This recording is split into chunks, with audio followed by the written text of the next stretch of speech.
لكل ست بيت، او لكل ست قاعدة في البيت، او حتى لو بتشتغل وراتبها مش مكفيها، لكل واحدة ست في الدنيا دي ربنا خلقها لازم يكون ليكي ذمة مالية مستقلة. يعني لازم يكون معاكي آه، شغل، او ليكي شغل بيطلع لك دخل تعيشي منه لو لا قدر الله الظروف ما بقتش في صالحك.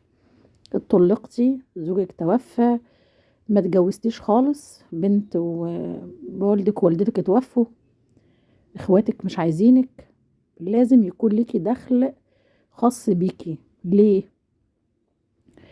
لان المرأة لما تقعد في البيت ما بيلهاش دخل خاص بيها، فانتي محتاجة طلبات.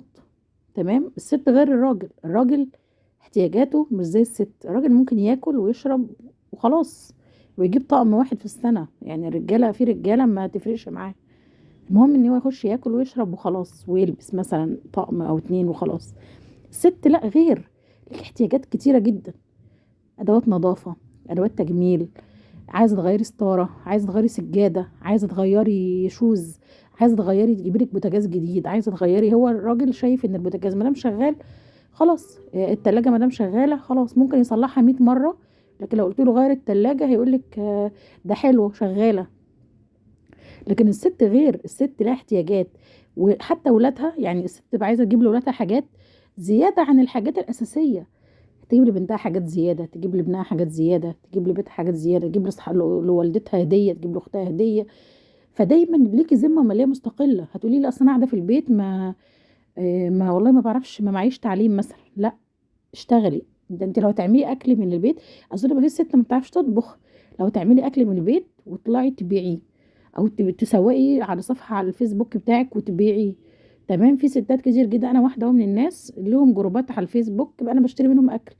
ساعات ببقى راجعه من شغلي بشتري فطير، بشتري محشي، بشتري فراخ اقول لها شوي لي فرخه مثلا، انا جايه متاخره من شغلي، اعملي حمام، اعملي معجنات. تمام. ودول ستات بيوت قاعدين في بيوتهم، يعني ما بيخرجوش، وانا ما اعرفهمش ولا عمري شفتهم، بنتعامل اونلاين. فانت ما تقوليش اصلا انا معيش تعليم. دلوقتي احنا في زمن كل حاجه راحت متاحه، تعملي مشروع وتفتحي وتشتغلي وتعملي كل حاجه. لازم يا حبيبتي يكون ليكي فلوس خاصه بيكي، ما تحوجيش لحد. افرضي الظروف جت عليك، افرضي زوجك توفى، ربنا يخلي كل زوج لاولاده، افرضي باباكي ومامتك بيصرفوا عليكي توفوا، افرضي اتطلقتي، افرضي تعبتي، افرضي اي حاجه، افرضي ولادك عايزين احتياجات اكتر من حاجات وزوجك مرتبه مش مكفيكي. هتقعدي بقى تحطي لك على خدك وتقولي والله اصل انا مش معايا، اصل انا والله مش متعلمه، اصل انا ما كملتش تعليمي، اصل انا انت مش، انا مش لازم تشتغلي موظفه، اشتغلي من البيت. اشتغلي من البيت، اعملي شغل من البيت وبيعيه. انا بقول لك اهو اطبخي. تمام. فما فيش واحده ست تبقى قاعده مستنيه في الزمن الصعب اللي احنا فيه ده، قاعده مستنيه تمد ايدها لزوجها وتقول له انا عايزه احتياجات زياده. هو اصلا الرجاله دلوقتي مكفيه بيوتها بالعافيه، الحياه صعبه، الرجاله مكفيين بيوتهم بالعافيه. فانت ما تجيش تقولي والله ايه، اصل انا زوجي مش مكفي البيت وعايزه وعايزه وعايزه وعايزه. وهيجيب لك منين؟ دلوقتي كل حاجه حتى الاكل العادي بقى غالي، بقى غالي.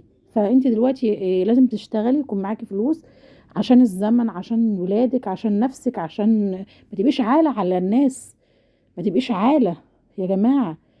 يعني والله الحياة صعبة قوي، الحياة صعبة. فبدل ما تبقي عالة وتمديلك لاختك، ولا تمديلك لاخوكي، ولا تستلفي من الناس، ولا تجيبي شقق من المحلات، لا، اشتغلي اشتغلي.